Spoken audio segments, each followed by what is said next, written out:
नमस्कार, स्वागत है साहित्यिक झरोखा चैनल पर। आज हम करेंगे प्रेमचंद का उपन्यास कर्मभूमि और इसमें मुख्य भूमिका के तौर पर सलीम का जो पात्र आया है, आज हम उसके बारे में जानेंगे। तो आइए सलीम के चरित्र की विशेषताओं को जानते हैं। देखिए, कर्मभूमि उपन्यास के आधार पर अगर सलीम की बात करें तो एक शिक्षित युवा मुस्लिम पात्र है, ये आपको ध्यान में रखना है। और दूसरा, ये अमरकांत का मित्र है, अमरकांत का ये मित्र है। इसके मन में इच्छा थी एक बड़ा सरकारी अधिकारी बनने की, और वो इच्छा वो पूरी भी कर लेता है। सरकारी अफसर बनकर वो गरीब लोगों पर अत्याचार भी करता है, लेकिन जब उसे वास्तविकता का पता चलता है तो वो अपने पद से त्यागपत्र दे देता है और सामान्य लोगों के साथ जन आंदोलन में सक्रिय भाग भी लेता है। तो इस बात को देखकर हमें लगता है कि जो सलीम है उसका चरित्र भी गतिशील है, यानी स्थिर नहीं है, समय समय पर उसमें बदलाव आए हैं। इसी बात को ध्यान में रखते हुए हम इनके व्यक्तित्व की विशेषताओं को जानेंगे। देखिए, सबसे पहला हम पॉइंट बनाएंगे सच्चा मित्र। किसका सच्चा मित्र है? ये अमरकांत का सच्चा मित्र है। अपने दोस्तों का सुख दुख में कैसे साथ देना होता है वो सलीम बहुत अच्छे से जानता है। अमरकांत अपने पिता की विरोध नीति के कारण फीस जमा नहीं करवा पाता, तब सलीम अमरकांत को 40 रुपये भी देता है। किसके लिए देता है? फीस जमा करवाने के लिए।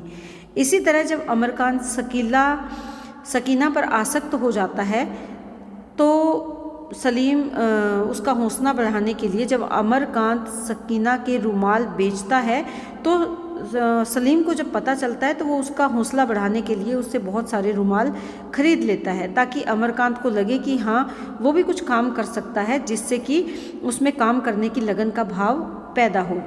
इसके साथ जब अमरकांत के और सकीना के संबंध के बारे में सलीम को पता चलता है तो वो अमरकांत को समझाने का प्रयास करता है।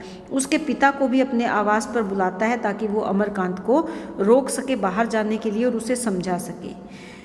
इसके साथ साथ अगर देखें तो अमरकांत जनता को भड़काने का प्रयास करता है। ये सलीम अच्छी तरह से जानता है कि अमरकांत जनता को भड़काकर उसके सरकारी कामों में रुकावट पैदा कर देगा, लेकिन फिर भी वो उसके प्रति कोई कार्रवाई भी नहीं करता। यहाँ तक कि सलीम जब अमरकांत को गिरफ्तार करता है तो उसे द्वितीय श्रेणी की सुविधाएं उपलब्ध करवाने की कोशिश करता है, जो कि क्योंकि अमरकांत को तृतीय श्रेणी की सुविधाएं मिलनी थी जेल में, लेकिन अमरकांत उसे द्वितीय श्रेणी की सुविधाएं उपलब्ध करवाने का प्रयास करता है। यानी समय समय पर जहां पर भी ऐसा अवसर आता है कि सलीम अमरकांत की सहायता कर सके, सलीम उस किसी भी अवसर को नहीं छोड़ता, वो अमरकांत की पूर्ण रूप से सहायता करता है, एक सच्चे मित्र की भांति उसकी सहायता करता है। दूसरा क्या है? विलास प्रिय युवक। देखिए, सलीम का पहले से ये सपना था कि वो एक अच्छी नौकरी प्राप्त करे, और इसके साथ साथ उसने एक धनी परिवार में भी जन्म लिया था। इसके कारण उसका जीवन कैसा था? विलास से परिपूर्ण था। जब वो IAS अफसर बनने का सपना पूरा कर लेता है तो अपने निवास स्थान को भी वो ऐशो आराम से युक्त करता है, या वहाँ पर भी खूब साजो सजावट करता है, जिसको देखकर अमरकांत भी हैरान रह जाता है। जब वो गांव में रहता है तो वहाँ अमरकांत जब उसके घर की साज सजावट या विलास प्रियता का सामान देखता है तो वो भी हैरान रह जाता है, जिससे हमें पता चलता है कि वो एक सुख से जीवन जीने वाला या विलास प्रिय जीवन जीने वाला युवक है। तीसरा हम दे सकते हैं देशभक्त। देखिए, सलीम एक देशभक्त युवक है, क्योंकि जब उसे गरीब किसानों की वास्तविकता या सच्चाई का पता चलता है तो उनके समर्थन में वो ऐसी रिपोर्ट तैयार करके भेजता है जिससे कि उसकी नौकरी को भी खतरा हो सकता है। लेकिन सलीम इस बात की परवाह किए बिना किसानों का साथ देता है और जन सेवा के कार्यों में सुखदा और अमरकांत का भी साथ देता है।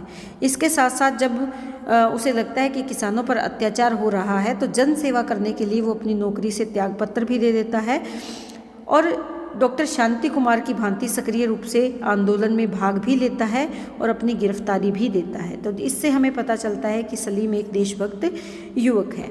चौथा हम पॉइंट बना सकते हैं परस्पर विरोधी विचारों से युक्त।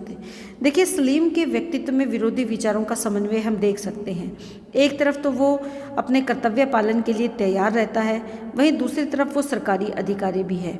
सरकार के प्रति भी वो वफादारी से काम करता है, और जब उसे लगता है कि सरकार की नीतियाँ किसानों के लिए सही नहीं है तो अपने कर्तव्य को ध्यान में रखते हुए वो सरकारी नौकरी छोड़कर गाँव के लोगों के साथ रहने लगता है। तब वह केवल मानवता के प्रति अपने कर्तव्य को निभाता है। तो इससे हमें पता चलता है कि किस प्रकार निर्भय भाव से वो किसानों के साथ अपना तालमेल बिठाता है या किसानों के आंदोलन में भाग लेता है, उनका नेतृत्व करता है, तो इससे उपन्यास के प्रारंभिक कथानक से लेकर अंतिम पड़ाव तक हम पहुंचते हैं तो वहाँ हमें लगता है कि उसके जो विचार है वो विरोधी विचारों से युक्त हैं, क्योंकि समय अनुसार या परिस्थितियों के अनुसार उसके विचार बदलते रहते हैं। तो इससे हमें पता चलता है कि सलीम विरोधी विचारों से युक्त है। तो सलीम के व्यक्तित्व की ये विशेषताएं हैं जिसके आधार पर हम इनके चरित्र को बहुत अच्छे से समझ सकते हैं। लेकिन यहाँ पर भी अगर इस तरह का प्रश्न आता है तो आप यहाँ पर ये ध्यान में रखेंगे कि जैसे मैंने आपको इसमें बताया था कि यहाँ पर सलीम के चरित्र से पहले इसकी भूमिका आप ज़रूर बनाएंगे और उसके बाद प्रश्न का निष्कर्ष ज़रूर लिखेंगे। निष्कर्ष अपने प्रश्न की पूर्णता का प्रदर्शन करता है कि हमारा प्रश्न पूर्ण है। तो ये दो बातें आपको ज़रूर ध्यान में रखनी है। इसी के साथ मैं उम्मीद करती हूँ कि प्रश्न आपको बहुत अच्छे से समझ में आया होगा। बहुत बहुत धन्यवाद।